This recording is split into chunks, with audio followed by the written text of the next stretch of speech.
E lá em São Januário a situação é caótica, pode-se dizer. Já recebi várias mensagens de vascaínos aqui, absolutamente frustrados.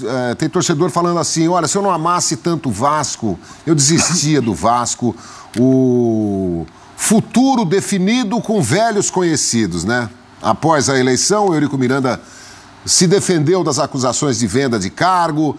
E o novo presidente não é nem o Eurico, não é nem o Júlio Brandt, que era o virtual novo presidente do Clube de Regatas Vasco da Gama, mas é o Alexandre Campelo. E ele explicou o que o fez romper com o Júlio Brandt. Vamos começar ouvindo o novo presidente? Foi a partir do nosso movimento que a oposição unificou e saiu dos 15%, 16% até chegar aos 50% dos votos, que derrotou o Eurico na urna do dia 7. E esse movimento não foi valorizado. A partir daí nós fomos escanteados, deixamos de ter voz ativa e, enfim, o que culminou com essa ruptura. Mais ou menos a metade dos conselheiros que faziam parte dessa chapa resolveram não mais apoiar o Júlio, né? E a partir daí, não fosse eu, seria outro candidato. Como eu era o líder desse grupo, o meu nome foi colocado, eu aceitei o desafio. Acho que ele pecou bastante em não valorizar a instituição, as pessoas, os beneméritos. Enfim, houve uma quebra com os parceiros, com aqueles que o apoiaram, né, fora outras áreas de atrito que ele criou ao longo desse período. Não negociei coisa nenhuma, não negociei nada. Só disse, a única coisa que eu disse, e vou repetir, o Brandt não seria presidente do Vasco. Esse fake news não seria. Que vocês queriam fazer presidente do Vasco, tentaram de toda maneira, não seria presidente do Vasco. Pronto. Agora foi o Campelo, ótimo. Não pedi nada, não negociei nada.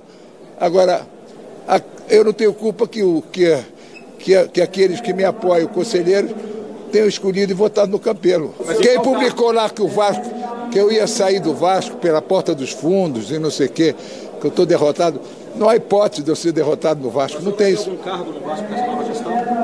Eu, cargo? Qual é o cargo que eu preciso da nova gestão? Eu que lhe pergunto pelo apoio. E eu estou te respondendo, qual é o cargo que eu preciso? Eu com certeza vou ser presidente do Conselho de Beneméritos, e ponto. É arrogante demais o Eurico, né? Eu tô fazendo uma pergunta pro repórter. Humildade um pouco mais, né, Eurico? Aprenda, você já tem idade para aprender a responder, mesmo que você não goste da pergunta. O cargo! Que coisa, não?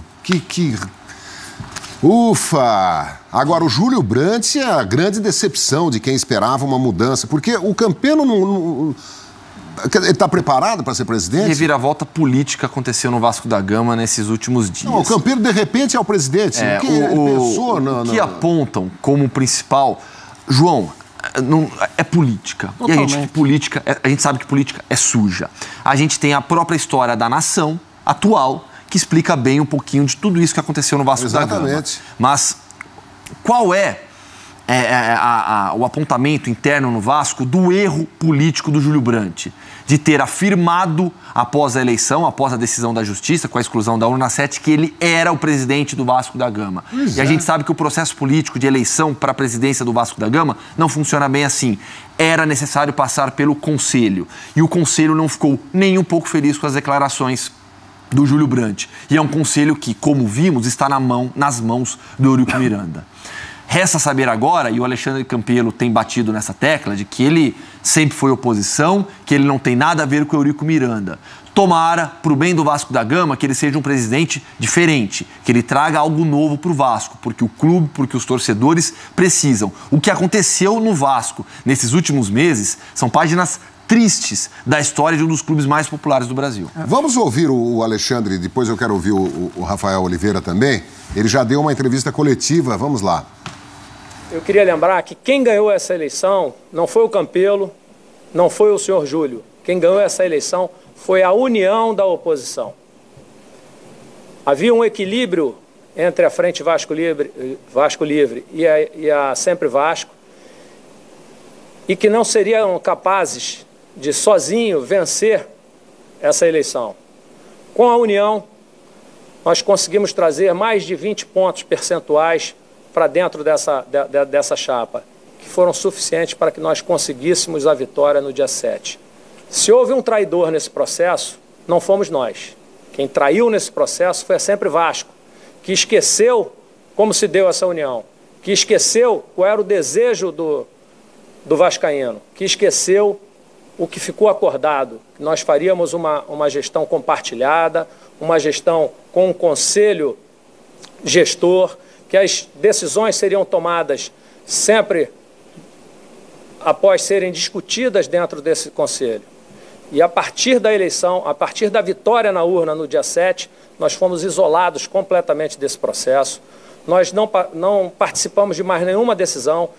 E, por outro lado, o grupo da Sempre Vasco começou a tomar um monte de atitudes centralizadas, autoritárias, monocráticas, exatamente, totalmente contrária àquilo que nós sempre negamos, aquilo que nós sempre lutamos contra. Só aqueles que não conhecem o estatuto, só aqueles que não vivem dentro do Vasco, só aqueles que não conhecem o Vasco por dentro é que são capazes de pensar dessa maneira e ofender ou desmerecer aquelas pessoas que trabalharam por anos a fio, que dedicaram muito da sua vida sem receber nenhum tostão de volta, só por amor ao Vasco, e com isso chegaram ao status de benemérito e de grande benemérito. A gente tem que saber como é que é o Vasco, a gente precisa entender como é que é o Vasco, é preciso conhecer o estatuto e conhecer a vida do Vasco. Olha, se fosse uma maravilha, certamente o Vasco não estaria navegando nas águas revoltas em que se encontra há décadas, né? Com Eurico, depois com o Roberto Dinamite, depois novamente com o Eurico, fazendo o seu torcedor sofrer. Certamente há pessoas dignas, né, nos conselhos de beneméritos, de conselheiros, na diretoria, mesmo nas diretorias cometeram suas atrapalhadas e tal, mas é dramática a situação. O André Alves de Boituva escreve aqui: acredito que Vasco, Flu e Botafogo possam ser sérios candidatos a rebaixamento se não mudarem urgentemente. Espero sinceramente que o Campelo tenha total competência, independência, ou então saiba se afinar com pessoas também interessadas na recuperação do Vasco, mas não sei, sabe? Não sei se ele é ligado ao Eurico, se vai continuar igual, ou se ele está capacitado, um candidato de última hora, né? Não... acho que a palavra que resume o todo, para mim, é desilusão. Porque eu acho que é o que eu tenho sentido muito com vários vascaínos que eu tenho conversado. E assim, já falei isso várias vezes, o pessoal sabe, eu sou carioca, sempre convivi, obviamente, com muita gente no estado do Rio, tenho inúmeros amigos que são vascaínos e é impressionante como a reação é essa. Eu acho que a palavra é muito essa, da desilusão mesmo, de você ter percebido que o clube tinha uma oportunidade de virar essa página de uma eleição extremamente conturbada e viu uma reviravolta que te traz mais desconfiança ainda se dá para acreditar em alguma coisa. Se vale a pena continuar acreditando nisso aí. E o Campelo tem vários enormes desafios. Ele primeiro quer se desvincular dessa imagem que ficou de um cara apoiado pela situação, reafirmando que é um candidato de oposição. Mas, no fundo, ele foi um candidato de oposição que se desligou da sua chapa para ser apoiado pela situação e, assim, chegar ao poder. Talvez o que tenha faltado ao Júlio Brandt, talvez o Júlio Brandt tenha sido ingênuo politicamente de acreditar que, como a história mostrava, a vitória no primeiro turno ou na primeira etapa da eleição, a vitória na votação dos sócios, daria a vitória a ele. Era o caminho mais óbvio, era o caminho mais lógico. Mas aí vem o final do raciocínio ali do Campelo, acho que mostra um pouco da crítica que ele vai receber, inclusive. Ele exaltando o conselho, exaltando os beneméritos, exaltando quem tem uma história que está lá há tanto tempo, exaltando o estatuto.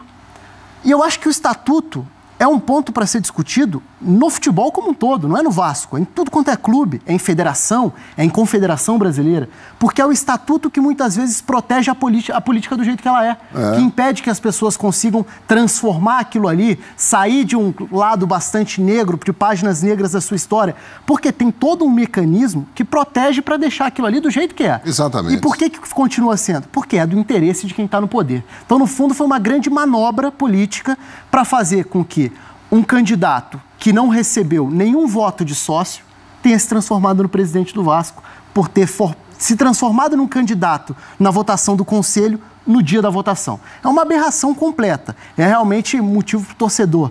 Acho que no primeiro momento, não sei nem se envergonhar, mas é se indignar mesmo. E isso eu tenho visto muito por parte da torcida. Eu tenho várias mensagens aqui de vascaínos indignados com tudo que está acontecendo. O Baruel me lembra aqui o Capitão Nascimento, do Tropa de Elite, do Zé Padilha, dizendo que o sistema é feito para proteger o sistema. O sistema é soda. Então, o Gustavo fez aí uma analogia com a política, né? Você vê aí presidente, ministro, governador, ex-governador, senador, o diabo a quatro. Não, aquela mala lá não é minha. Não, aquele cara que ia me levar a mala, não conheço, não é meu amigo. Não, aquele advogado, não, imagina. Eu falei uma vez com ele por telefone e tal. E o Eurico, depois do escândalo da urna 7, vem aí peitar todo mundo. Eu falei que não ia sair do... Como se aquela urna fosse uma ficção. Acabou, já esquece, uma peça de ficção. Passado. Olha, e volta a se colocar no ambiente dele. Ali ele está em casa, exatamente, cercado de pessoas que o transformam ou mantêm no poder. E aí é outro desafio para o Campelo. Porque hoje a impressão que passa ele é o candidato do Eurico, ele é o candidato que vai manter tudo que se pensa do Vasco hoje em vigor. Vamos ver qual vai ser o poder dele, ou a vontade também agora, de querer se desprender disso. Você imagina enfrentar o Eurico com o Eurico dentro do Vasco. Presidindo o Conselho de Beneméritos. O Eurico vai gritar, vai dar tapa na mesa e tal. Vai ser dramática. Então é a mesma coisa. A urna 7, não sei de nada. A mala, ou as malas, ou o cara carregando mala, entregando mala, cheia de dinheiro e tal. Não. Tudo bem. Todo mundo fica quieto, né? Liga a televisão, vê, desliga, vai dormir, bate panela, beija o pato. Faz tempo que eu não ouço panela. Mas enfim. Que vergonha, viu? Vamos fazer um intervalo, já voltamos.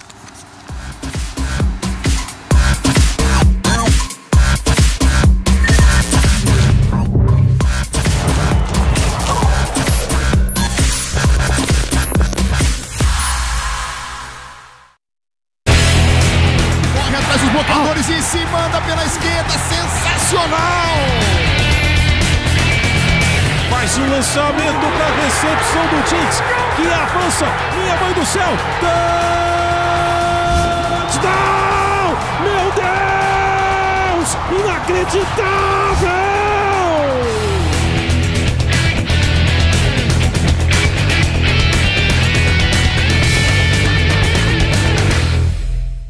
Toque, toque. Quem é? É um ano de iFood grátis. Promoção Pede Pra Ganhar. É iFood de graça o ano todo. Pra você e um amigo. Pra participar é só pedir iFood. Quanto mais você pede, mais chances tem de ganhar. Promoção Pede Pra Ganhar. Você ainda concorre a R$500 em comida no iFood todo dia. Promoção Pede Pra Ganhar. Consulte o regulamento no site. Neste domingo, o poderoso Paris Saint-Germain encara o Lyon. O super elenco tem a chance de mostrar tudo o que pode fazer enfrentando uma camisa pesada na França.